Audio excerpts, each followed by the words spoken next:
Welcome back to the Magpie Channel Podcast here at Anarchy Brewery. Keg, how we doing, what, kid? Not too bad, mate. It feels like it's been a little while since we've been here. It does. 3 weeks. Has it that long? Dear me. Yeah. And guess what? Next week, Wednesday night, playing Liverpool.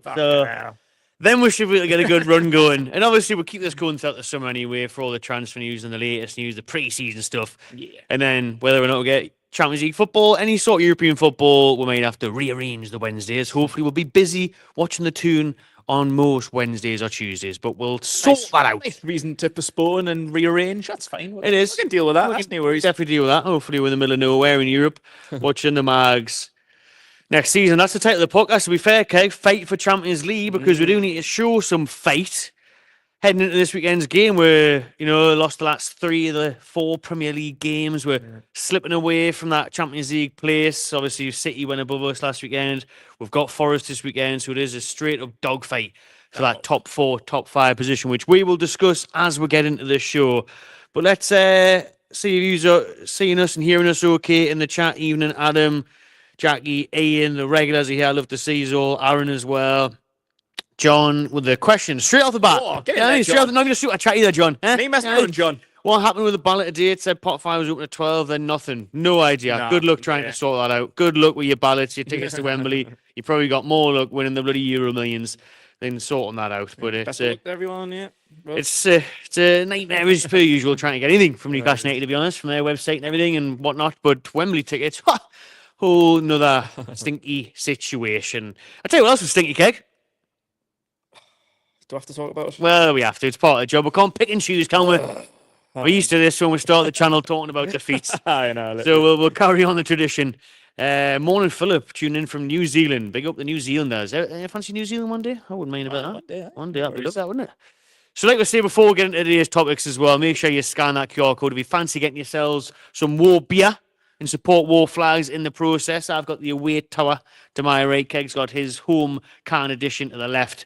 So you can get yourself some more beer, lovely pint, and support war flags in the process. And Anarchy Brewery, you've also got loads of events happening here lately at the Tap Room in Benton. So have a look on their Instagram and have a look on their website and stuff as well. And they're also going to have a fan zone for the Carabao Cup final too. So if there's any tickets left for that, I know they were flying out. I don't know, I'll have to ask. So get yourselves down if they're still available. There's a good little spot here to watch the tune. It is. Hopefully win a trophy. But on the City game, then Keg, I was there, unfortunately. Do you know how it is? This always happens. You know, it was a last minute thing. I thought, do you know how it is? Do you know, I fancy it. I've seen them get beat off Real Madrid. I've seen how slow and the way. We've obviously seen how they've had a poor season by their outrageous standards. That's been shocking. And I thought, well, you're never going to get a better chance to go to the Etihad. And even getting the result, listen, I was being optimistic, seeing 2-1 Newcastle on the day. But even if I'd have went there and got a hard fought 2-2... or just not got slapped 4-0, to be honest, would have been nice. I mean, you always say a draw at the Etihad's a fighting result because what was it, like 16 losses? We've never ever won there in the league. Yeah. We haven't scored there since Yedlin in 2018.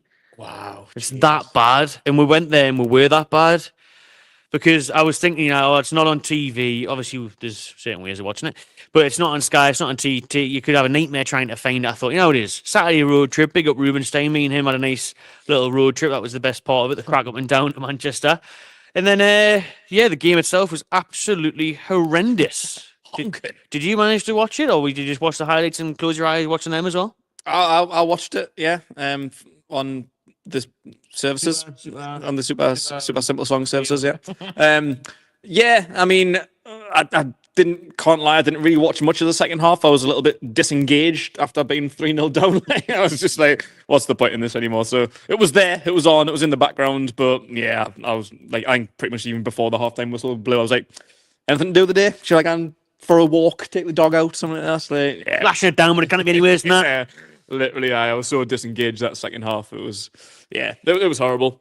But yeah, hopefully, and I know we said this about Bournemouth, so it's maybe not the same situation, but like hopefully it's just like a little bit of a blip. Like we can lose games. Like, and Ali were on such a good run. Like after like Christmas and stuff, there was like 9 games in a row or something like that. So we went on a really, really good run, and we've lost the odd game, but we've recovered. Like we've bounced back. Like when we lost to Bournemouth, we went and beat Southampton, and we've had some success in the cup. So it hasn't all been like doom and gloom. But like, yeah, like it's the Etihad. Like I want to try and use this as an excuse. Whether I'm believing me own shit, I don't know. But like I'm just trying to look on the bright side. Hopefully it's a blip, and it is Man City. Like you've said, like. This has probably been our worst season in God knows how many years, probably since Leicester won the league. Like they've always been like top 2, like since then. But like it would just felt like I said, like it was a good opportunity because they've been poor, we've been decent, like 5th in the league. Like there's no better time to go and even snatch a draw, get like 2-2. You say haven't scored there since 2018. Couple of goals, a point on the board. Happy days, like it's fine. But it just felt like. We just like wrote it off before we even began. Like it felt like we went there thinking, no, we're not going to beat Man City. Like, what's the fucking point? Like, just put in 10% effort, lads, and take the loss. Try again next week. Like, it just felt like we just didn't turn up. Like we didn't want to give them a go. When like I said, like it was the best time ever to give them a go on their home turf. Like we've never had a better opportunity to snatch a result or smash them 1-0. But like. That's why I was so annoyed, man. Yeah, because and you mentioned it there, like going there and just folding, bottling it, not turning up, not bothering, not trying because it's the great Man City Hollands up front with his ponytail, Pep scratching his bald head, like and we balled it. Pressing, we're passing was poor. It's like what we're doing here, like it was nothing what we needed. Look at what we had to do at the Emirates and the Carabao first leg in the face and pressing, defending well, but then catching them on the break. That's what I expected and hoped for at the Etihad. But it wasn't so even if you get beat by simply the better team. It wasn't even the result. You go and they scrape a win, fine. We'll perform well. We get beat by the superior team on their home turf where we haven't won in 16 years. Fine. You hold your hands up and say, well done, lads. Good effort. Beat by the better team. Not wrong with that. Hold your heads up high. Move on next week.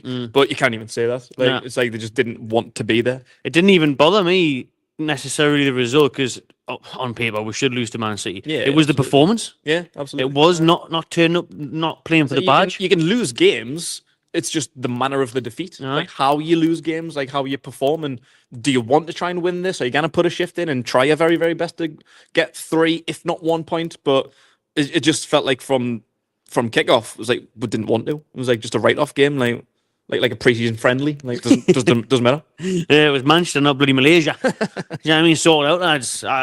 It was a stinky one. Like it was a real shame, man, because you felt like there was a bit of a buzz back after the Arsenal, after grinding out a result against Birmingham, and that was the thing. We had 9 changes against Birmingham. A lot of these lads were fresh. Should have been fresh. Should have been ready for it. But everyone was quiet. Everyone was poor. The defence was run ragged, and they just didn't turn up. We made it look easy for Man City, but. What I also mentioned in my match review was the transfer issues. Do you know what I mean? We're talking about Man City being average and poor this year by their usual markers, but the main players that impact the game for them, obviously Marmoush scored the hat-trick, £60 million buy in January, and then Nico Gonzalez. Yeah. They finally got a midfielder who can just sit there and do what Rodri does. And Kushkov, whatever he's called. Kushinov, the centre-back that we wanted. So... that was obviously evident. Like, might have been different if we would have played City in December before the bloody had a transfer window to spend 250 million quid. Maybe, but then again, we need to get this mentality shift out of our head. This is what's worrying me for Wembley because in those big games or against the big teams, we show them too much respect, man. And I don't want to go to Wembley and let's do that against Liverpool. Because if you perform like that, we'll get embarrassed. Yeah, because Liverpool are 10 times better this year. Like even like against like Liverpool and City, like at home, like and now we got a great result against Liverpool in December. It was a good result. Scored 3 goals. We didn't get the win, but that's another story. Like it was fine, but like like I feel like often like we go away to places like Arsenal, where we've, like apart from the cup where we just beat them 2-0, but like away especially, we just don't have. I don't even want to say luck. It's just like we just don't really turn up. Like we haven't got a great record at Stamford Bridge. No. Like we've had a better record in the past at like Old Trafford and the Tottenham Stadium. But yeah, it's often like we go away to, especially like City and Liverpool, and sometimes even Chelsea. It's like we just feel like underdogs. Like we're not that anymore. We're not Brucey's team anymore. Like we're a bloody good team. Like we can rub shoulders with these boys. Like we shouldn't be going and trying to grind out a result, being happy with a draw. at the end of the day, on paper, fine. It draws fine. Like I say, it's all about the performance. If we perform well, snatch a draw, it's fine.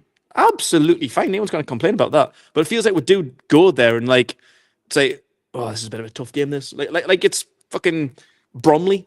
We're going to like a Premier League giant, and we're Bromley. Like we're just expecting, oh, well, it's like, you know, we'll try and get a goal, we'll try and perform well, but like it is just like a bit of a like still got like that small club mentality, and we're not that. No. We're a fucking big club. And the frustrating thing is that we prove that like at St James's Park. So we give them games at St James's Park, we beat them at St James's, we draw them at St James's, but when you go to a place like that and you absolutely bottle it, is what's so frustrating, man. So frustrating. But anything else to say on the City game, or shall we move on? Yeah, like I say, there's not a lot to say. Like, yeah, you can talk about the transfers. We signed nobody. They spent 200 million, and their new players made the impact.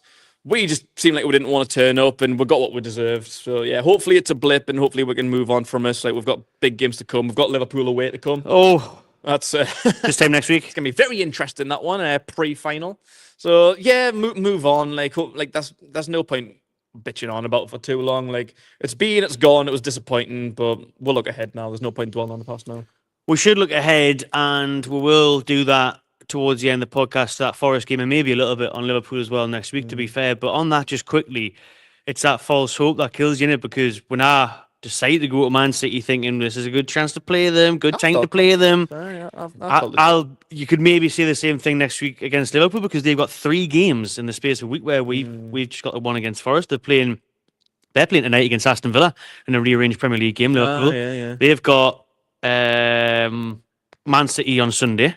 Tough game. And then they've obviously got us on Wednesday, and then they've got the European football the week after. They've got loads of matches coming up. So again, we should look at it and think, well, look, they're going to be tired, good time to play them. And I watched them against Wolves on the weekend, and Wolves should have got something. Wolves were really good against them. And Liverpool are kind of looking a bit scared at times, you know what I mean? They didn't even have a shot on target in the second half. I've seen them stats. Wolves dominate them second half in terms of stats. So there's the daft false hope that kills you. I know. And then Salah ends up scoring a hat-trick. 2 Egyptians. This is going to happen, isn't it? Back-to-back Egyptians. Oh, that's going to be a Premier League record, isn't it? Yeah. Back Egyptians. Did Mido ever do that? Nah, did he do? What a guy. Right then, on to the next topic, which a few people asked me to make a video on, but we've had that much content coming out, haven't really had time. And to be honest, I was sick of talking about PSR throughout the entire January when I was making transfer window videos. However, on the 13th last week, the Premier League's existing profitability and sustainability rules are poised to be retained for next season, following discussions by its members clubs at a shareholders meeting, because it had been anticipated that the rules would be adopted to a new financial model for the upcoming season. However, there'll now be a delay to its implementation, which is obviously a massive blow to us. The clubs did not formally vote on replacing PSR with the squad cost ratio system of financial control, which is currently being trialled alongside other rules. However, they're keeping it going. It's mainly due to the thing that's going on with Man City. Really, to skip through this article a bit, it's because of what's happening with Man City and their charges. They haven't really been able to change PSR at the moment, but hopefully they will down the line. The likes of Newcastle, Forest, Villa, these teams have got money to spend but can't because these daft rules are really campaigning against this, just like Man City. But for now, PSR will be in effect until 2026 once more. Cool. Great news, that, isn't it? Fantastic. Absolute wonderful. Loads of help. Loads of help once more to try and squeeze the gap and actually spend some money. Yeah. I mean, on the bright side, it feels like we've done well, like since like the last round, because it resets every like 3 years or something like that, isn't it? We're meant to be in a good position this summer. Anyway. Yeah, like we've found ourselves in a pretty good position with the sales of like, the likes of like Yankuba Minter and Elliot Anderson, whatever we may have got for Dan Ashworth. I don't know if that goes towards it, but like we've sold like Almiron, and we're going to get money for Lloyd Kelly once his loan deal expires. So did you see that on Dan Ashworth today? Little side note there. No, I didn't. Man U released the accounts info. Cost them 14.5 million to sack Ten Hag.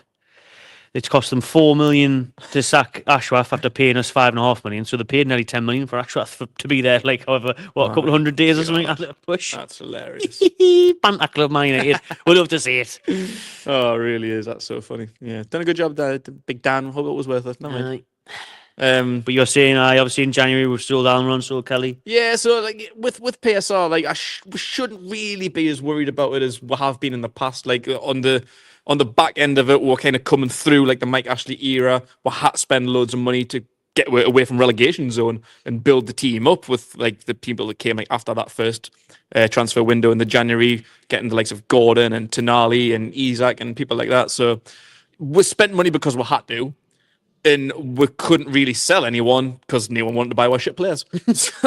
so yeah, like we had to sell players that we didn't want to, like Minter and Anderson. We had to make moves that we didn't really want to make, all for the greater good. And now, like, we're kind of past that. Like, I feel like we can like move forward with this. So for the next however many years it's going to be, shouldn't really be that much of an issue, really. So I know like it's a bit of a daunting subject, and you hear them words PS on, it's like, oh, how are you going to fuck me over today? But yes, maybe it's not as bleak as it has been in the past. Hopefully we can look forward and actually be able to spend some money this summer. Yes, because they put in the comments there, Aaron, it's not bad for us because we're in a good position and we are believed to be in a good position after the January sales, after not really strengthening the starting 11 for 3 windows now. Yeah. We are believed to have about 100 to 130 million available this summer, and that's without maybe selling a couple more players. Yeah. So that should see us in good stead, really, and obviously the main thing as well, not having to flog players before that PSR deadline of June 30th, which we're desperately had to do last year. Why Anderson and Minter went. Yeah. Hopefully this summer will be a much better story. Fingers crossed. It has to be. The last 3 stories have been a bit lifted. But 100 to 130 million, I suppose we can get 2 really good players out of that. No, it's like a centre back for 50 and a right winger for 70, and then there's your money gone. Yeah, because we need to make a big splash. Like we need to make a couple of splashes. We need to be like diving in that pool. Went wild. Yeah, big bombs and that. Black hole. But like, how are we going to do that? Like, I think we've done quite well. Was it the window we brought Tonali in? We made a couple of sales like some maximum, I think it was. Like we bought Tonali in, then we were pretty much knackered. Then we had to sell some Maximin, and that was able to get with Harvey Barnes, and then we brought in Tino and Lewis Hall, and we're actually able to make some decent signings. But like with 130 million, with a couple of sales, hopefully we can turn that around, because like say 130 million gets you a couple of decent players. But if we're going to be back in Europe, I think that's the big mistake that we made when we played Champions League last season. We didn't strengthen enough, especially like the depth of the squad. Like we brought in a couple of players, but it wasn't that good, really, was it? Like we didn't make anywhere near the impact that we needed to be. And talking about Champions League or wherever we finish, fingers crossed, I'm pretty confident we will get Europe this season, whichever competition it is. But whichever it is, we need to strengthen, like, especially after this January where we've lost Almiron and Kelly and not replaced them. Our squad's so thin at the minute. Really thin. So like we need to make, like, regardless of even who we sell, we need to buy some players, man. Like I'd say 2 or 3 big players, spend a lot of money on them, and that's pretty much your 130 million gone. But I'd say we could even do with 3, 4, maybe 5 like squad quality players. Really do, eh? We need that right winger, centre back, and maybe even a new goalkeeper for the starting 11. And then you're going to need 3 or 4 for the bench. Because like, if you're 130 million, going to stretch you there. I could see the likes of Sean Longstaff and that maybe being sold this summer. So there's a replacement for squad depth, and obviously we've got a lot of aging players. Yeah, it's in the next year, Byrne and Shaw turn 34. There's a lot of players in the mid 30s, early 30s. Trippier, Wilson, obviously unlikely to get an extension according to the Athletic, but in fact he'd probably score another 5 goals before the season finished. And Eddie Howe's like, I think we should give him a deal. Sign him up.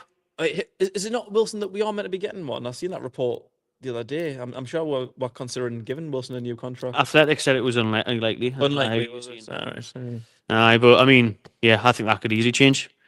I can say it, to be honest. I know Eddie Howe rates him. It's just obviously his injuries that's the problem. And obviously we've got 27 keepers as well that we need to get rid of at some point. So we're getting rid of like 23 of them. Dravka, Odysseas, Rudy and Gillespie, just for vibes. So it's a big summer ahead. Someone came up to me at the Etihad at half time and we're obviously getting battered 3-0. You're obviously a little bit angry, to say the least, like the rest of us in the concourse at half time.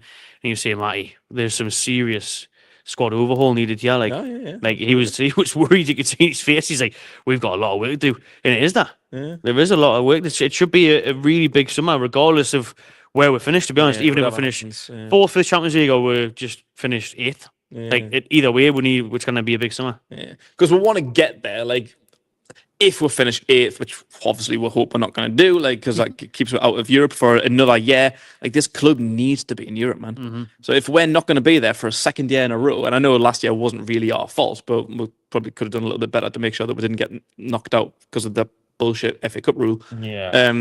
But yeah, like, yeah, if we don't get it, that is a wake-up call. That's as much as a wake-up call as it is getting Europe. Like, lads, you've missed out again. We need to rehaul this squad to make sure that's not going to happen next year. We need Champions League football. That's when you end up keeping on to players, isn't it? That's when you end up keeping on to players. Yeah. And you think, of course, you're going to strengthen the team when you get Champions League. But if you miss out, that's a more telltale sign than anything that you need a better squad. And then obviously that brings up a whole other challenge if we did miss out on Champions League or Europa League, that you'd have some of the stars wanting to leave. You would have thought. I did a video yesterday from the Mail article when they were saying Newcastle are not going to sell players this summer, but I tell you what, their agents and maybe the player themselves will have something to say about that. That's going to be some conversations had, awkward conversations behind closed doors, I can guarantee. Because you think Isak's going to be happy with him getting European football? No, of course not. Bruno, who's 29. Especially with Isak, like I say, Bruno's 29. Gordon sometimes hitty-missy, but you can probably get about 100 million for Gordon. Like a team like Liverpool will probably pay it. He was taxed now. But Isak at the minute, like, we've been having that conversation for the last few months. Like, he's probably one of the best strikers in the world at the minute. Like, he's going to be one of the most sought-after strikers in world football, like, in the summer. If we miss out on Europe, you think people aren't going to be ringing up about his availability? Straight. And if a team like Real Madrid or anyone, PSG or someone comes calling, saying, we'll get you 150 million, you think we're not going to listen to that? We'll triple your wages from Newcastle, to be fair, even if we give him a new deal and he's on 200 grand a week, these teams will pay him 400. Yeah. So we need to get Europe to make sure that them players are going to stay, like, give them some sort of entitlement. Do you think that would try and play devil's advocate here? If that did happen and we were to be forced to sell, and he's like, obviously no one wants to lose your best players, but if he did have to do that, then obviously that does mean we'd have a lot of money to spend. You could go on and then sign a few more players on that sale. So it would depend on what we did and who we brought in, but I mean, you can't get close to him at the minute because, like you say, he's one of the best in the world, so you cannot replace him. You might get like a £300 million swing in PSR, but you don't want to lose a player of that quality because, like, say, who are you going to replace him with? Like, what if they don't hit the ground running? What if it takes them time? They can't hit a barn door with, like, it's better to keep your players that you know's going to score goals. They can score 20 goals a season for Isak Neighbour. Like, who are you going to replace him with that you can guarantee is going to do what he could do, and if not better? That's like I said, that's why he's so sought after at the minute, because there's no one like him. Like, you cannot replace that. No, you can't. If you were to be forced to sell one of the star players, so you're talking the ones lately to be linked with the move away. This is all just if Newcastle didn't get Europe, or even if we did, people are still going to try and buy him. Arsenal apparently signed him anyways. Nah, he's already signed 6 years. He's already signed, So if it was Isak, Gordon, Bruno, Botman maybe, but he's obviously fitness. It's probably just them three, isn't it? Really? Yeah, they're the three key ones. You got like on the outskirts. You got like Tonali, Botman as well. Yeah. Apparently he's going to go back to Italy any minute now, according to their reports. But never going to happen. Never going to happen. That they haven't got the money for it.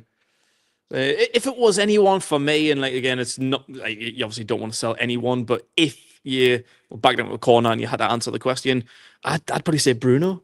Yeah, because of his age now. Probably because of his age, yeah. And like again, like, he can be like hitty-missy, sometimes he can go missing in games, like where he makes like a big impact. Like, he's a huge player for, obviously, we're club captain. So yeah, you don't want to lose him. But yeah, like, he's kicking on a little bit, and like I think when the game's not going well, like he can't go missing. Like, I think when he expects like your key players, especially like someone in his position, like someone who can like pull the strings, like we expect a lot of him. So when he's not doing it, I feel like he's got like a bit of like a spotlight on him. So you're like, "How Bruno? Like, you're the man here. You're the man in the middle. You're the captain. Like, how like pull a finger out." So yeah, it's a little bit tough on him.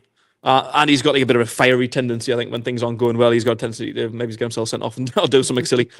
So yeah. I think maybe it's like the age. Yeah, I think Bruno would potentially be my guy. I agree. I would say Bruno, 29. I think the other ones are more important match winners. You know, your Gordons, your Isaks can win a game by the scruff of the neck. But Bruno's obviously class. He's the club captain. But just because of that, I feel like with Tonali as well, like you could probably get away with it a bit more. And then if you did get massive money for him, then it's easier to kind of find a midfielder than it is a bloody goal scorer, isn't it? Oh yeah. So yeah, Bruno. Shout there for Gordon from Aaron. If we were forced, Bruno was more important to him. Big G, yeah, I agree. If anyone would be Bruno. But we're not worried about it, apparently, because that mail article was saying that Newcastle are going to keep them regardless of Champions League qualification. They've got no intent on selling those star players this summer because of the PSR situation we find ourselves in. We're in good stead. Yeah, good. And they've sent a strong signal out there. So that would be lovely to see, not being forced to sell anybody. Where we're going next? Okay. I think I had something else to say there on PSR or who we're going to sign. But, speaking of a centre-back, and we'll chuck this in, right, because these reports are heating up, because Fabrizio Romano, the man himself, has been speaking about it on his own YouTube channel. All YouTube lads now, aren't they? These bloody JNOs. And he was saying that Newcastle are constantly on the phone to Bournemouth trying to sign Dean Huijsen, the 19-year-old centre-back who's obviously having a great season alongside Zabani.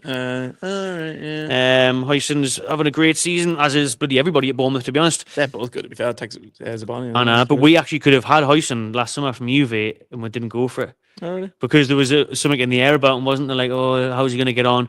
But he's got a 50 million release clause at Bournemouth, which is deemed to be a bargain. But Romano also did name drop about 6 other European clubs in that, including Real Madrid. It always is, though, and it's anyone like highly sought after. You're gonna have the big fish like swimming around, aren't you? And like we just need to pull our finger out. Like we need to like sell people, like probably the same thing that was sold to like Bruno and Isak and Gordon, and people to like entice them to come to Newcastle, like Botman, Trippier, like all them, like whatever we said to them, we need to make them convinced that it's gonna happen soon, because we made promises to all of them guys. And so far, we haven't really came through on what we told them we were going to do. Like, yes, we've played Champions League and we're about to play our second cup final. So we've had leaps and bounds over the past few years. Like, we're close to offering them guys stuff. But as we just said before, we could miss out on Europe for a second year in a row where the way like things are going. So how convincing is our sales pitch going to be now compared to what it was like 3 years ago? Like, we need to start making moves, and big moves. That's why I say we need to make some splashes, some big signings, big name players, get them to come here, propel into the top 4, get European football, start winning some domestic cups, start acting like big boys, and start being able to beat like Man City and Liverpool away. So yeah, that's the big thing. Like, if we want to buy people that Real Madrid or Barcelona or Juventus or Bayern Munich or PSG's offering these players to, why would you choose us? That's the sales pitch. We need to tell them why you choose Newcastle over Real Madrid. You got a good point there about the sales pitch, because that was very easy for Amanda Stavely to do a couple of years ago, wasn't it? When the takeover was new and shiny and exciting. We've got all this money, we've got all this ambition, we're going to do this, we're going to do that. Before we realised how much of a stifler PSR and FFP was going to be.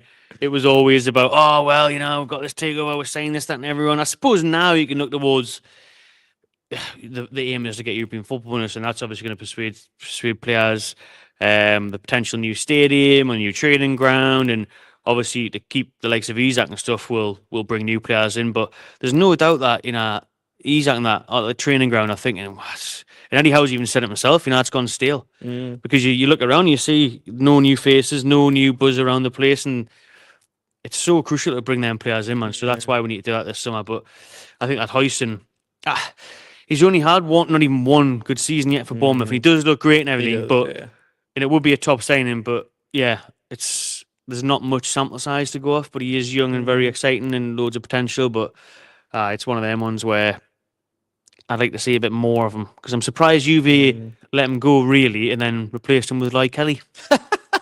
Yeah, that's a worry. That maybe doesn't tell you too much, does it? We'll get rid of him and bring Big Lloyd in. Yeah.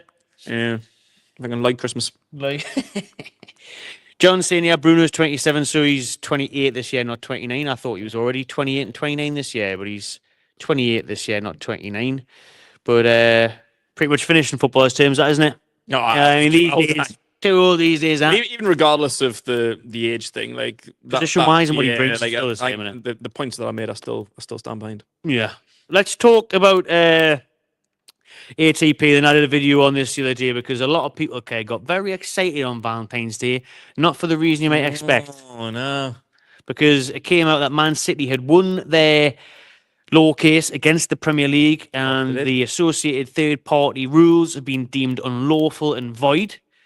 So the blocking of certain sponsors and big deals have been deemed, not right. Basically, between the period of 21 and 24, they've said that the deals that should have went through, and there was a big one for Man City as well from one of their partners over there, from where the owners are, that it should have went through. So obviously that's really had an impact on them and their way of being able to, balance the books and buy and sell players and stuff.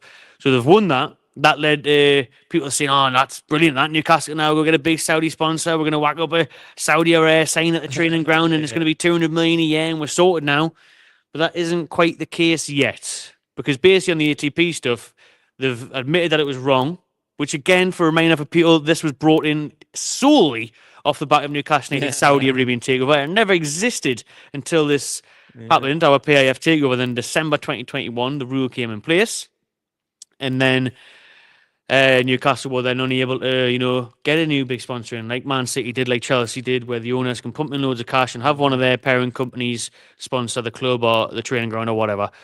However, the rules haven't changed just yet. We need Man City to win the next case. So they've got new rules in place now, new ATP rules, which are kind of the same as the last ones, to be fair. So the hope is that Man City win the next case, and then we can go on and bring a new sponsor in from Saudi or a big money deal. But on the ATP stuff, it shows how much of an absolute joke it was brought in just because of our takeover and how corrupt the Premier League is, man. It really is. That's the word that I was just going to use. Just stinks of corruption. Stinky.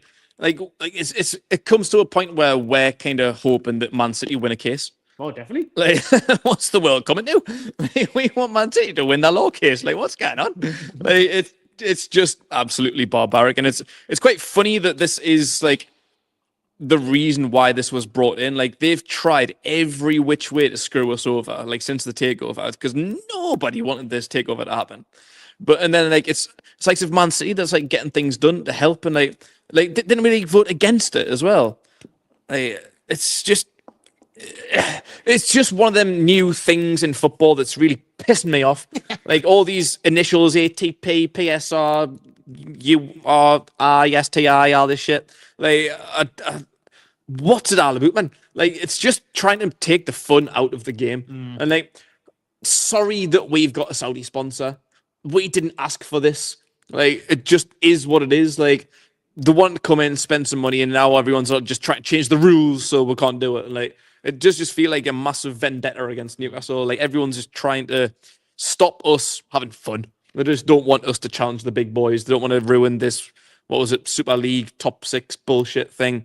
Like, they want the big boys to stay big boys because they're the ones that bring money in. But look at two of your big boys. One of them's fucking 12th and one of them's 15th. Good job, big boys. How does that feel? Off, big boys. Aye, Bournemouth's doing better than he. Yeah, they'll be good about that as well, Premier League. They'll be gutted Forrester in the Champions League places, man. Yeah. But I think that's great for the Premier League. Like, that shines the light on this big 6 agenda thing. It's bullshit. Like, it doesn't exist. Like, help Newcastle and Villa and Forest and Bournemouth and Brighton grow. Like, is that not better that we're more interested? And that's why I feel like the Premier League's always been the best league in the world, because like everywhere else around the world, it's same candidates. Like, everyone just wins the league every bloody year. It's like Juventus is the typical one. I know they didn't win it last year. Spain, it's always been Barcelona and Real Madrid, with the exception of Atletico every now and then. Not that it's a big league, but Scotland's always got Celtic and Rangers battling. PSG won the league like 9 years in a row. Bayern Munich's won it to be 13 years in a row. It's just boring. Like, whereas like we've had a bit of chop and change. I know it's usually the same candidates. Like back when we were growing up, like Man United won it nearly every year. If Arsenal came in and Blackburn won it once, then Chelsea had their takeover. They had a takeover. They were able to win shit. Chelsea had a takeover. They were able to win shit. Liverpool's probably going to win their second title. Leicester chipped in once. And even like the top 4, it mixes in. Like, Newcastle's been up and down, and like we've had loads of people. I'm sure Everton, did they not play Champions League back in like 2002 or something like that? So, like, Villa doing it now? Yeah. So like, I think we are the most interesting league in the world. I think it's the most open. Like, regardless of this big 6, you've always had someone who can come and chip in, someone who can threaten these big boys. Other leagues in the world don't do that. So like now, like we've proved it, like over the past few years by all them teams I've just mentioned, Newcastle a couple of years ago, with all this money that we've got. Why wouldn't the Premier League say that is an opportunity? Like grow the rest of the league and stop worrying about these 6 teams that you think are so superior when Tottenham haven't won that since fucking 1985 or something like that. like Tottenham aren't a big team. Like in terms of stature and stuff, they are, but they're not. Yeah. Haven't won a trophy since the Carling Cup 2008. And you mentioned the Premier League, and it feels like it needs this change because Man City just won the Premier League 4 years in a row. Yeah, it's starting to get boring. It's starting to become that like PSG Bayern Munich shit. Like. Aye. And it's like, isn't it refreshing to see a Forest in the Champions League? It was obviously for us. We need more of a mix because the gap's too big as well. We've seen it. Man United in 15th are so lucky that there's 3 really terrible teams below them. I wish Ipswich would go on a little run into that, would just score hat-tricks every week, and because they'd be in serious trouble of relegation. Yeah, they really would. But because of how bad the Championship teams are, Southampton and who's the other team that came up? Ipswich and who's the other team that's in the bottom 3? Ipswich and Southampton and No, not Sheffield United. Come on, Leicester. I was thinking blue. I knew they were blue. I just couldn't think. That's how crap they are. You don't even know who they are. I forgot they were there. 2 years of time of them even being there. It's an absolute, you'll see it. I watched Leeds Sunderland the other night, and I was thinking these two obviously could come up. Leeds are definitely going to come up, and they'll just go straight back in. Yeah, which is great for Sunderland. But last year, not the first year in Premier League history where all 3 teams that got promoted went back down. Aye. And now it's about to happen for a second consecutive year because they just can't compete. They can't compete. Yeah. And with the Premier League, listen, with these APT rules, I always say APT because the bloody thingy. Is it APT or ATP? I always get them mixed up with the tennis one. Nah, anyways, with these rules, it's too far gone, man. If these rules had been brought in when Roman Abramovich bought Chelsea, it would be alright. Yeah. The horses already bolted. 2 horses have run away with it. Chelsea, Man City. But just because Newcastle came in and thought, oh, actually can't have another one. Yeah. Like it wasn't already too late. Like Man City hadn't just built a 10-year dynasty of bloody company, Silva's, Aguero's, Pep Guardiola's, winning everything. Yeah. New stadiums, new Etihad campuses. That's amazing, by the way, that Etihad campus. Passed it the other day. Wow. That's what Newcastle need. Like next to the stadium, they've got 16 pitches. They've got a little mini stadium where the reserves, the youth, the women, all them play. Oh my God. And I was talking to Big Steve, an old Man City YouTuber, I shout him out before the game, and he was saying in there, man, they've got like pitches indoors where they can set the temperature to wherever they're playing. Really? So say if they're playing against CSK in Moscow next week in the Champions League, they can set it at like minus 17. Wow, that's amazing. So the turf gets hard. It's exactly how it'll be I was like blown away. What? And he's like, honestly, he says it's like I've never seen that like it. That's amazing. And the sort of treatment rooms they've got and everything, it's like that's what we need. Like, and he said their owners just went all around the world, like Dortmund and everywhere, and just looked at the best facilities, Milan and that, and just nicked everyone's ideas from every single one. Yeah, why not? That's what we should be doing. I think we did do a bit of that, to be fair, during the Champions League campaign. Obviously, Amanda did go down to Man City as well, and look at that. Yeah. So we've surely got to take that on board for hopefully our new training ground. But I side noted there a bit, but the point remains that it already happened. You already allowed Man City to spend unlimited money. You already allowed Chelsea to spend unlimited money for 20 years. Yeah. You can't then stop Newcastle doing it. It's just so annoying for me. Like, and I think, you've got owners there that want to invest and compete. Villa have got wealthy owners. Forest have got wealthy owners. So they could really kick on and really challenge, but it just shows, it goes back to, no, we don't want you permanently replacing Manchester United, permanently replacing Tottenham Hotspur. They're already a global brand. We haven't got time for you lot, little old Bournemouth and that. It's crap, man. It's crap, and these rules need to change. I really hope Man City do win the next case and we can actually stick to the Premier League and get the ball rolling on sponsors and signing players. It'd be amazing for Bournemouth and the Vitality Stadium to be at least in like Europa League. An expansion. That would be class. That imagine having like if like Juventus or someone like ended up getting the Vitality, like I think that would be absolutely amazing. But like it's a great thing for football. It's a great thing for the Premier League, like the English game, like having like people like that. Because like a lot of foreigners probably don't even know what Bournemouth is, where it is, who plays for them, like now like that. You imagine like a big boy like drawing them in the league, and they come to Bournemouth and like, these are in the Premier League. Like, how did these qualify for Europe with this 10,000 seat stadium? Like, I think that's a mint thing for English football. I think it's a really good thing. They'll actually have a problem with UEFA for that. They probably will, because Girona have got about a 14,000 seat stadium, and they had major issues with the Champions League that can only allow in a certain amount of fans or something like that. Because Alex was there Cop TV. You and he don't was get like smaller stadiums. You get these like mad like Eastern European or Scandinavian stadiums where there's only like 4,000 or something like that. Like getting in the Europa, the League, conference side. The Champions League, there's mad criteria, but hey, it'll be amazing for Bournemouth. Oh man, god, yeah. And the man who started all was Eddie Howe. Do you know what I mean? Took it from League Two to the Premier League. It was, yeah. Unbelievable job. But yeah, let's hope Man City can do us a favour, win that case, and we can kick on, because the question still remains, and the people asking, why haven't we got training ground sponsors? Why haven't we got training kit sponsors, warm up kit sponsors, and bloody everything else? Do you think it's because we're waiting for that to come out? So instead of, for example, agreeing a £5 million a year deal with Anarchy, they're waiting to see if they can go out and say, oh, actually, we're going to get 100 million from Saudi. Yeah, maybe. Yeah, I don't know, because like with all these new things in place, it's stopping people like making money and having some success. It's maybe something like within like the blueprint of that. Maybe they are just waiting for like the right deal. But like we have been trying, like from like the documentary, like shows you like Amanda Staveley, like calling people, like was it when we got Salah? Adidas and Salah, wasn't it? Yeah. So like they were waiting for like a call, and like there was like a few bidders, and they were waiting for like the highest bidder. Yeah. So they're trying to find like the best people to get. Like they've probably been doing that behind the scenes, but maybe it's for one reason or another. Maybe it is PSR or FFP or something, or maybe it is just like they're waiting on the right deal. Maybe they're wanting like a big brand instead of just kind of taking like a smaller company that's not going to give you like Mike Ashley. Like Mike Ashley was just a bargain buyer, David Dickinson. Like yeah, like we want like a big company. We want a proper brand, like a proper global recognizable brand. So yeah, maybe that's part of us. Like maybe it's a good idea to get like a short-term deal with someone while we're waiting, like a 1-year contract with whoever, just to put a sponsor on, get $1 million, $2 million in through the door, maybe.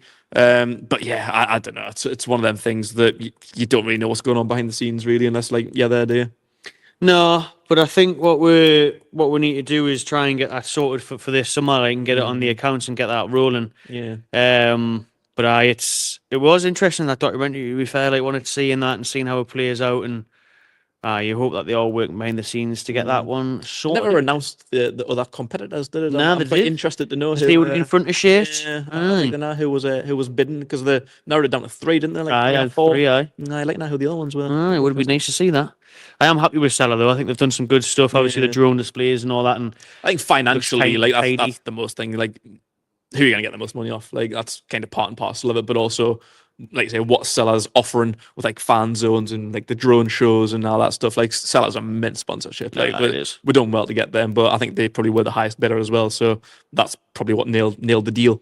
With Ashley on this one, isn't it funny how no one complained about his sponsorship deals because he did nothing? Yeah, Wonga, but also just plastering Sports Direct everywhere and not having to pay a penny. I know. Free advertisement for myself. Where was the outrage of that? Like, where was the fairness there? That is worse. Of course it is. Of course it is a big fat billionaire being able to just plaster his company everywhere for now and get free advertising. Oh no, but you can't actually invest money and put money on the table and actually give for all the eyes that you're getting on your company. Things that like the Premier League could like profit off of as well. Like a lot of people will profit off of like any kind of Premier League success, any sponsorship deals. Like the Premier League will profit off of that as well. They're like, don't worry about Saudi owners getting some Saudi sponsorship and bringing 100 million to the fucking Premier League. Whereas Mike Ashley's just plastered about 94 million Sports Direct stickers on the stadium for free. That's a disgrace, that, like. Yeah, it is. It sounds almost illegal. It's that should have been a joke. That's where the ATP rule should have came in for that kind of stuff. Like, how can he get away with it? Just because he's not Saudi? Exactly, aye. Just because he's Big Fat Mike from London.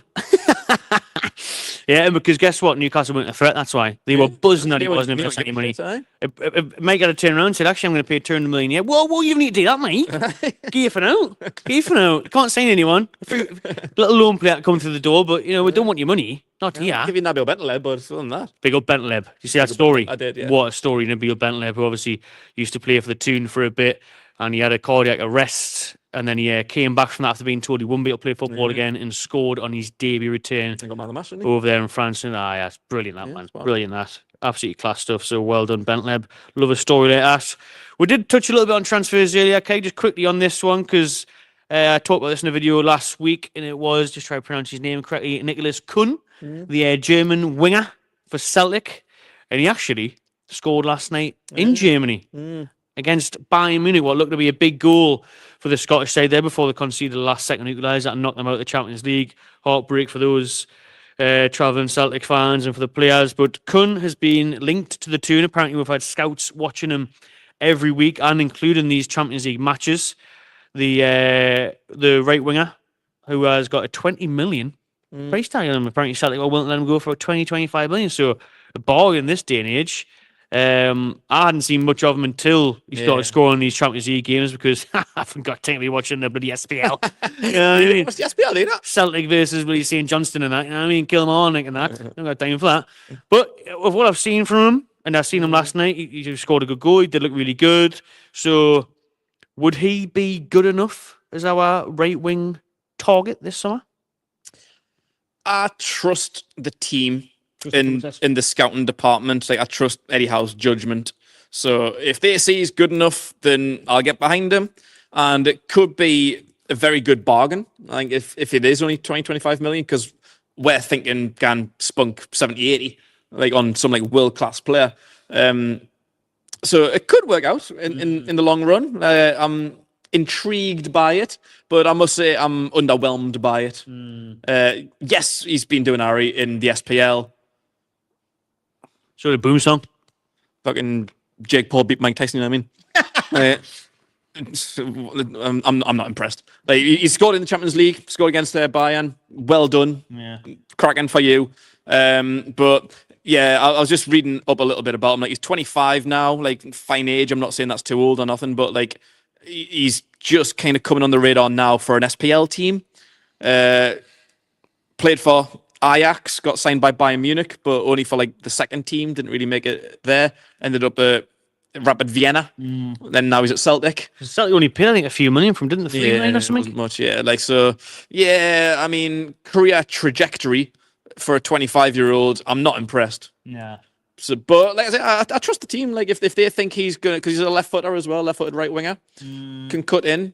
Looks like he's got something about him, but like I say, I'm not impressed. But I do trust the process. If they've gone out, scouted him, think he could fit well in, particularly in Eddie Howe's system, I think that's a key point. Like, doesn't matter how good the player is, if he doesn't fit into the system, then he's not fucking good. Like, he could be the best player in the world, but if he doesn't fit into your system and you're having to adapt your game around him, then you're ruining the whole dynamic. So if Eddie Howe sees him fit, if he likes him and he thinks he can fit the system and he's not going to break the bank, then crack on, go for it. Splitting the system thing is so true because I don't know if you've seen Anthony Gordon's interview he did on YouTube with That's Football, I think it was, through Adidas. I watched it this morning. It's only 10 minutes long, and he gets asked, the final question is, which one of your England teammates would you like to bring to Newcastle? And he picked Cole Palmer. Then he was like, actually, that would be a terrible choice. You just wouldn't shoot our style of play. Yeah. Because he wouldn't press. He'd have to fit, yeah. It would be a luxury signing. He'd have to just float around. And obviously, Palmer's brilliant. Wait, he's having a bad season, actually. He fell off now, but you can't be blasting like 70 million on luxury signings if they don't fit the team. Not with bloody FFP, you can't. Exactly. That. You need to get them right. Yeah. I suppose if you did just chuck down 2025 on Kuhn, then it would leave you open to obviously invest more in a centre back, a goalkeeper, maybe another striker. So I say we need a. Could be looking at that instead of players. 60 or 70 down on Mbomo or whatever. Yeah, we need a lot of players. Like we say, we need at least maybe 3 first teamers with like a handful of squad players. So we're going, if that 130 million's true, we need to stretch that out as far as we can. So I say, instead of like Mbomo, Premier League proven, great, but if we have to pay 60, 70 million on him, a little bit of a risk, a little bit older as well. Whereas you could take a shot on Kuhn, give him a shot for a year or two, might be the next Almiron. You never know. Hope not. Same price. It's maybe it's worth a shot while you improve the rest of the squad, and then circle back on that in a year or two if he doesn't quite work out. Like, it's not really a huge risk. Like, we paid 25 million for fucking Chris Wood. Obviously, cracking it at the minute. Yeah. For us. Don't say anything about Wood before Sunday. My days. That bloke's coming up to St. James on Sunday with a vengeance. Yet again, which we'll talk about in a minute.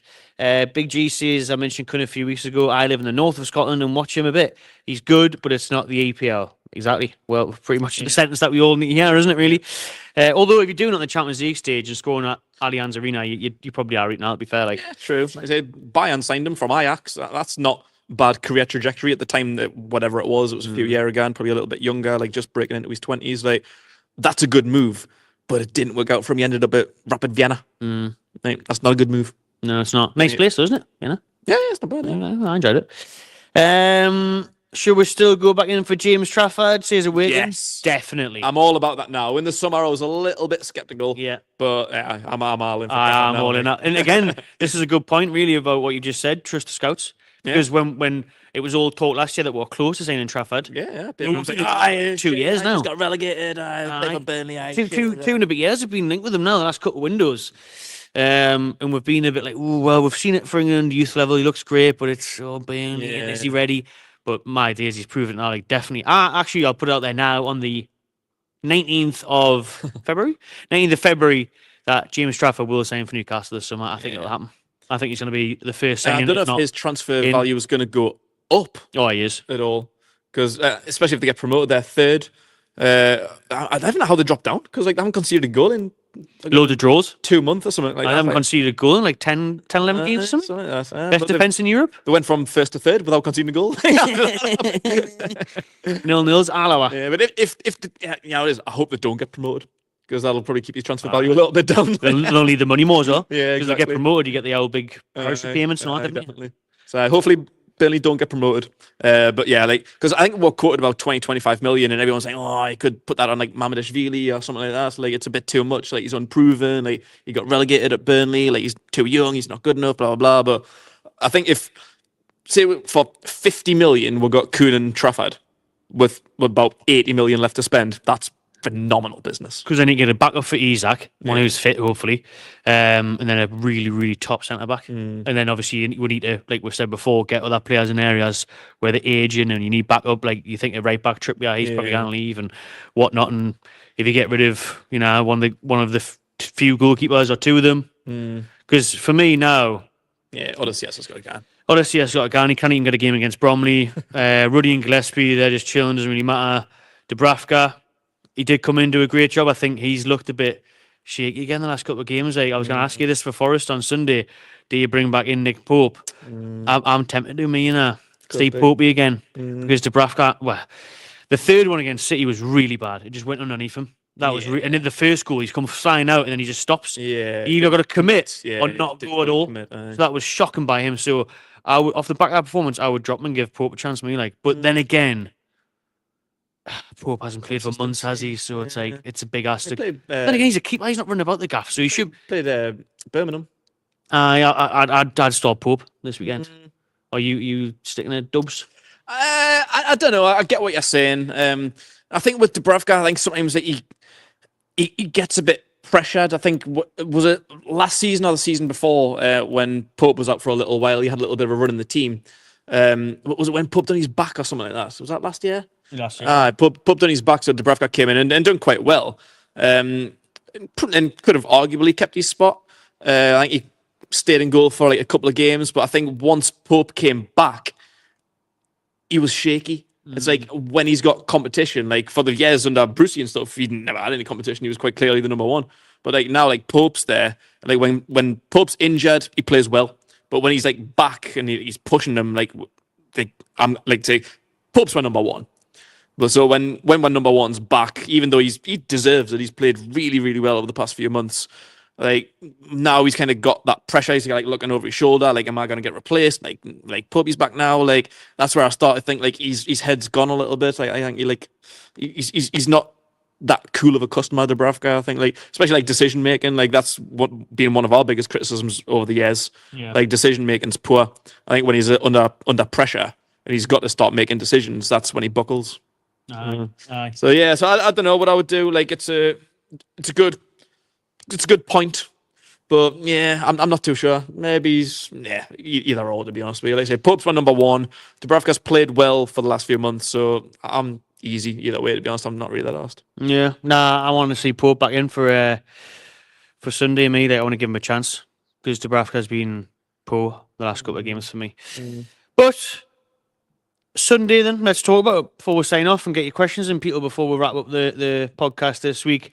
It is an obviously massive game against Forest on Sunday. It is the fight for Champions League. It is the fight for you because of how. Saying that a while ago. Never thought you'd say that. Even 2 years ago, you never thought you'd say that. Even, well, with Forest or us, really. But if you look at the Premier League table and how tight it is, Newcastle got away with it last weekend when we got slapped off Man City. Forest actually got beat as well away to Fulham. So they sit in third as it stands on 47 points. Newcastle are 6 points off. 6 points off Forest now. Obviously, 3 points off Man City. In fourth. And then 2 points off Bournemouth in fifth. Remember, fifth will get you Champions League this year due to how well the English teams have done. Man. It's mental, isn't it? Yeah, no. It's a proper randomisation season, this. Because even behind us, we're on 41, Chelsea on 43 and 6, Bournemouth in fifth on 43, but then behind us, if we lost this weekend, we could end up going down to like ninth. Yeah, it's that close, isn't it? If Villa and Fulham won, we're on 39 and 38 points, we could go down to ninth, obviously depending on goal difference and stuff. Oh, bloody hell, I saw Villa are playing tonight, so they could easily go above us. And then Brighton on 37, we're only 3-4 points above 10th. That top 10's really close. It's so close to the Premier League table. So I think that's why a lot of fans are deeming this as like the Champions League playoff, if you like. Because if we lose this, and Man City are going to go on a run now with bloody Nico Gonzalez and the next fucking Salah's up top with him scoring hat-tricks, Marmoush, the next Egyptian king is ready and waiting to take Salah's crown. So if you look at it, if we didn't win, we're going to be about 5-6 points off. Fifth, really, if other results go against us. Big important game. You can say goodbye to third or fourth, really, as it stands, if we didn't get amongst the goals. And just looking there, it's got the Premier League top goal scorers. Salah, 23, Haaland on 19, and that man up top, Chris Wood, with 18 Premier League goals. More than Isak. I think Isak's on 17, is he? Yeah, Isak's on 17. And Boomer on 14 next. Wow. Sign him up. And then we were talking about Palmer falling off. He's still got 14 goals after his great start of the season, but Forest, mate, it's massive on Sunday, like, isn't it? It really is. I'm scared. I'm nervous already. Literally. It's a big game. Obviously, don't want to touch on the past, but the last fixture at St James's Park in the league didn't go too well. Boxing Day last year, 3-0, big Woody hat-trick. Kind of be having a repeat of that. Like, even back when we played them away, I'm sure Forest was second, but I was still kind of under the impression like it's only Forest, and we did do well. Was it 3-1? Like I think it was quite comfortable. Like I wasn't worried about it. Like despite of the league position, and it was quite a run of the mill easy victory as you would expect like, again against Forest. So yeah, like I just hope for more of that. Like a 3-1, couple early goals, get comfortable. Like at home as well. Like we beat them at their ground, which is a bit trickier. But like, they got the better of us last time. Did we not beat them? I think we beat them away last season, didn't we? And we've beat them already this season in the Cup. We've got a great record at the City Ground. We beat them in the Cup this year. We beat them at their place. Paddy's Day was around that time, wasn't it? I remember watching it. It's an awkward fixture, this one. Like, because I feel like on paper we should be winning this one. Yeah, at home. Yeah, especially at home. And with them losing last week, that might have knocked them a bit. It's just not as comfortable as it should be playing Nottingham Forest. Like it should be an easy win at home. Don't worry about it. But we're all very, very worried about it. I'm very nervous. I do think we are going to win. And this Sunday at 2:00, and I'll take how good's the atmosphere going to be. People are going to be hungover, full of Yorkshire puddings and that. I didn't like this. The Sunday at 2. It's just one of them ones, isn't it, where you think, but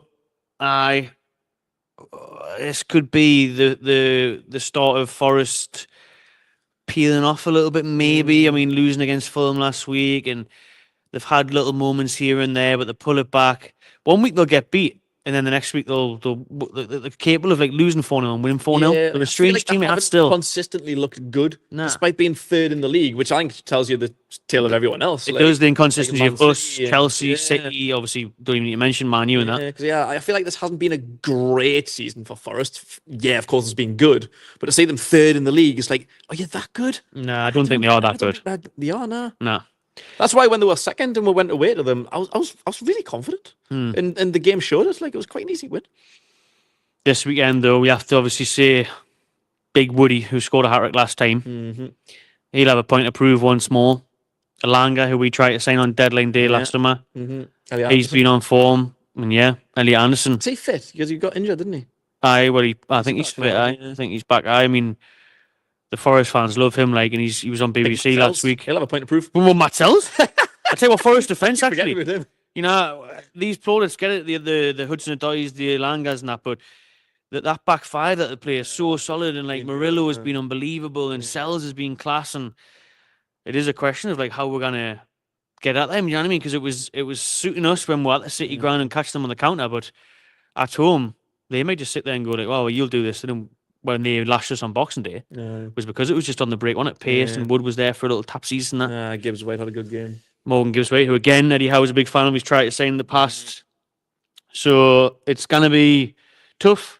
To be fair, mate, it is going to be a tough game, but it's one of them ones where it could be a defining weekend. This, when you look at other results, look at our results, a really defining month or so. Really, obviously, and then we've got the Liverpool cup game next Wednesday. Exactly, you want to try and get 3 points on the board because at Anfield, you know what our records are like. So you didn't expect anything there, really. Yeah, I feel like if we lose to Forest, it probably will be like panic stations. It will. Like we've lost at home to Forest, then we've got to go to Anfield and get a result. And we've got Brighton in the FA Cup. Yeah, and the massive games coming up. The up. cup final is not too far away. It's like fucking hell. If we lose on Sunday, like that could set the tone for the next like month. Like we're just gonna be on edge for the next month. Whereas like you get a comfortable win against the team third in the league. It's like, all right, just relax, just calm down, just go and like try and get something out of Liverpool at Anfield. But yeah, I think if we lose, heads will be gone. And that's what happened last time before the Carabao Cup final that we were in 23. We had a stinking run of form, didn't we? And we had no momentum going into that final, and that's important. There was like 3 games between the semi-final second leg and the final, and we lost them all. I don't know. I'm on course to be doing that again. It was Liverpool at home when Nick Pope got sent off. That was the game before. Aye. That's why he missed the final. I can't remember though. Did we not play City afterwards? I think we had City away after the cup final, and then I can't remember the 2 games beforehand. But because Bruno was out, wasn't he? Bruno got sent off in the semi-final second leg, so missed them 3 Premier League games. Came back for the final.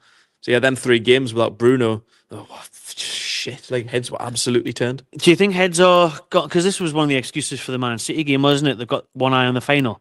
Not being funny, like that was 5 weeks away. It's now 4 weeks away. You can't be a few weeks away. You've got 4 or 5 Premier League games before that. You can't be having one eye on the final. Yeah, no, it's not on the way. It cannot be an excuse, and I think that's something that was said. I don't know if it was maybe when we done the draw when we done Brighton. I think we mentioned this. Like Eddie Howe said when we got to the final 2 years ago, heads won't be turned.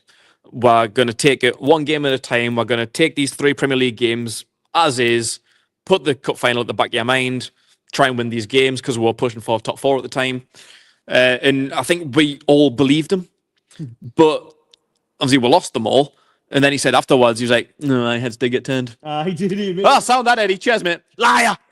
So now, to be fair, what he said, what he's doing now as well, he's changed a lot of what happened last time. He said they've learned from mistakes. Well, that's he's what not letting as much media in this time. He doesn't want as much build up. He's changing the way how they're going to get to Wembley, when they're going to get there, and all that carry on. Yeah. So I feel like losing to Man United in hindsight is probably a good thing because now we've had that experience. We've been there. We're tasted like cup final success, but we didn't get it. So now you learn. Like if you can't make them lessons in defeat, like on such a big stage, then we're never going to win anything.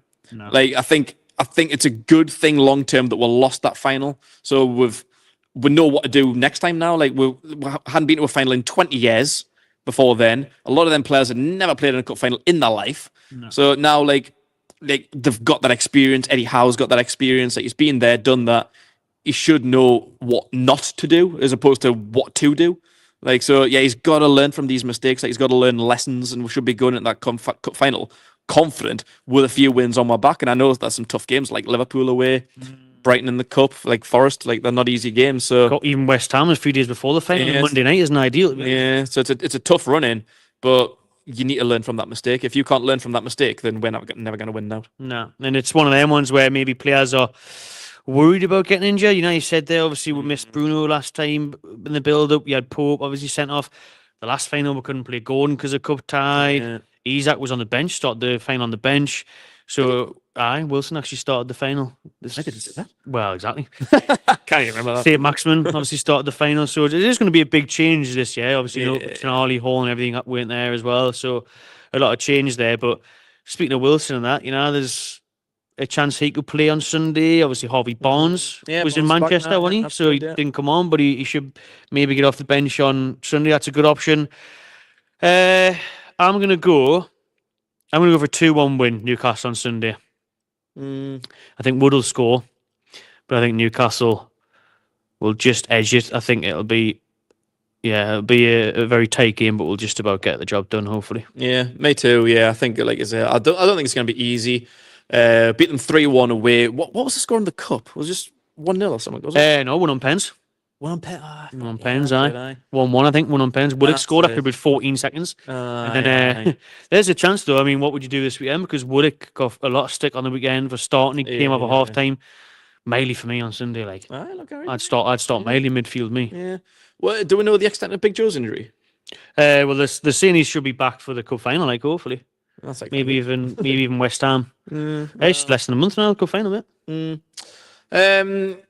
Yeah. I mean, yeah, could do. I think Eddie Howe might go with the experience of Willock over Miley, but he's done that before, isn't he? He goes with what he knows, kind of who he trusts, even if the form's not there. Maybe it's a little bit more experience. I don't really know if he has 100% trust in Lewis Miley just yet. From a fan perspective, we can all sit here and say, stop Miley. Drop Willock, because, his form has been quite poor. Yeah, he scored 2 against Birmingham, but his performances weren't great, really. It wasn't a fantastic performance from Joe Willock. He got 2 goals and won with the game, so fair play. Right. But yeah, he's just been... I don't know what it is with Willock at the minute. His head's a bit gone. You could use the racial abuse and stuff that he suffered, but I think his form was poor before then, to be honest. Oh, was I? So it's obviously probably hasn't helped. Definitely not. But yeah, it's just, I don't know. Do you go with a kid? Do you go with a teenager? I'd go with Miley. Listen, I was there PSG away. He did a brilliant job then. So, and he's did it in the Premier League as well for Newcastle last season before his injury. I'd trick him in. Yeah, because it's such a big game, as we mentioned. It is a big game. I just think he'd bring a bit more control to it as well. But it just goes missing for me. He gets found out. He gets found out. I think he's better as a sub. Better as a sub. Bit of pace, bit of energy. Seen it when I first signed him, actually. He's one of the things to score in every bloody game. But lastly, let's touch on our Carabao Cup final opponents. Then Liverpool, that will play in a warm-up game, I guess, to that Wembley trip. This time it's a trip to Anfield a week today, Wednesday night next week. We mentioned the fact that they're going to be playing a few games before then.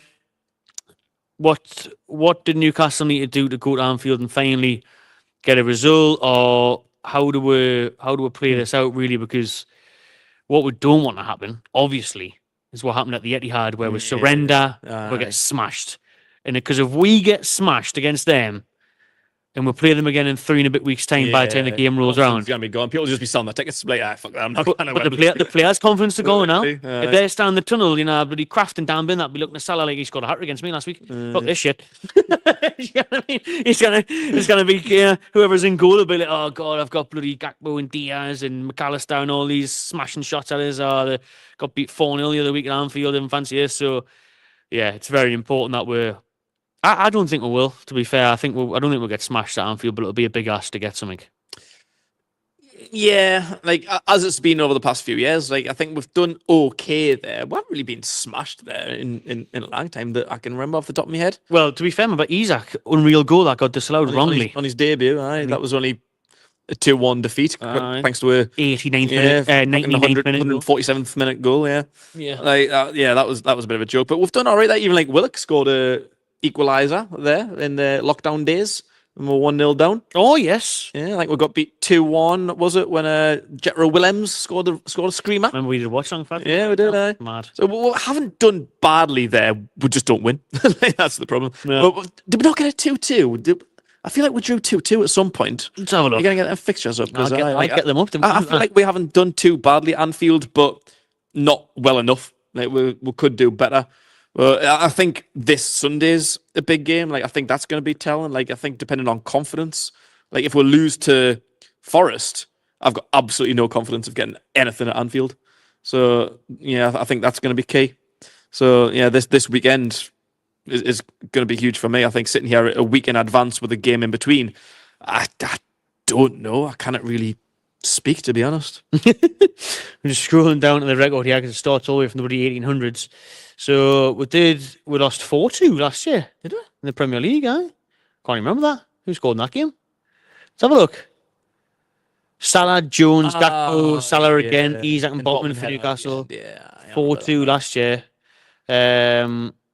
And then before that, 2-1 loss, 3-1 loss, 1-1 in 2021. 3-1's quite a prominent score. I'll be honest, 4-0 in 2018. So it hasn't been great. Nah. Maybe the performances have been okay, but the results definitely not. Yeah. 2-2 in 2016.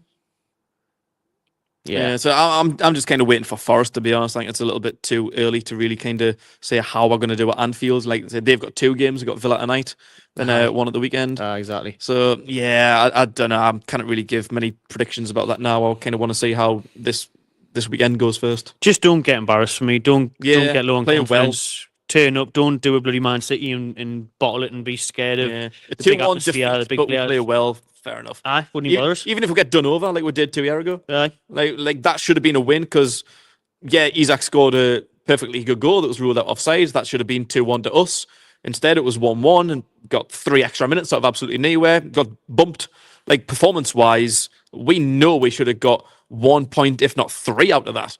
So yeah, if we have another one of them, like it's horrible to get bumped. Like, but like we didn't embarrass ourselves. Like the referee embarrassed himself. So that kind of performance like that, a result like that, if we get beat by a goal, but we'll play well enough to get something out of it, that's all right. See, karma is real, people. See what goes around comes around, because after they celebrated that ridiculously late winner against us, when it was well over stoppage time, what happened in the Merseyside derby last week? Same thing happened to them.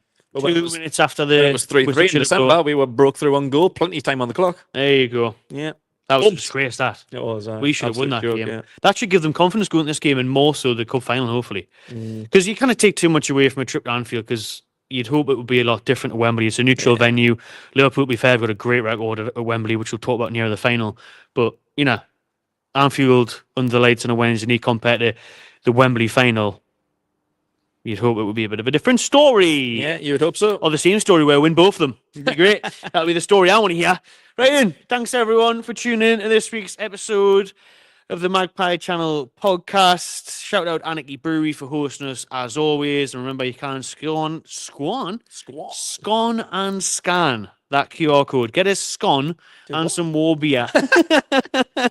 Get a scone from Greg's, scone, and some more beer by scanning that QR code. You won't get a free scone, by the way, but you will just get war beer. And by doing that, you'll support War Flags in the process. So you can do that or hit the link in the description. Nice one, Keg. Been a pleasure. Yep. Thanks everyone for tuning in. Make sure you subscribe to the channel and enjoy yourself.